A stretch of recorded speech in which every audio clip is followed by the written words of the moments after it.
গোপালগঞ্জে ৬টি যানবাহনের সংঘর্ষে এক পুলিশ সহ ২ জন নিহত হয়েছেন। আহত হয়েছেন অন্তত ২০ জন।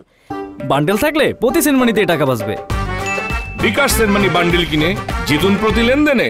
শনিবার মধ্যরাতে ঢাকা খুলনা মহাসড়কের গোপীনাথপুরে দুর্ঘটনা ঘটে। পুলিশ জানায় বিকল হয়ে একটি ট্রাক সড়কের পাশে দাঁড়িয়েছিল। এ সময় খুলনাগামী আরমান পরিবহনের একটি বাস ট্রাককে পেছন থেকে ধাক্কা দেয়।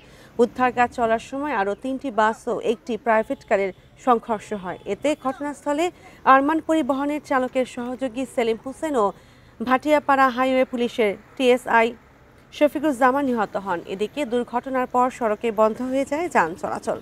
দুর্ঘটনা কবলিত গাড়ি সরিয়ে নিলে ২ ঘন্টা পর স্বাভাবিক হয় চলাচল।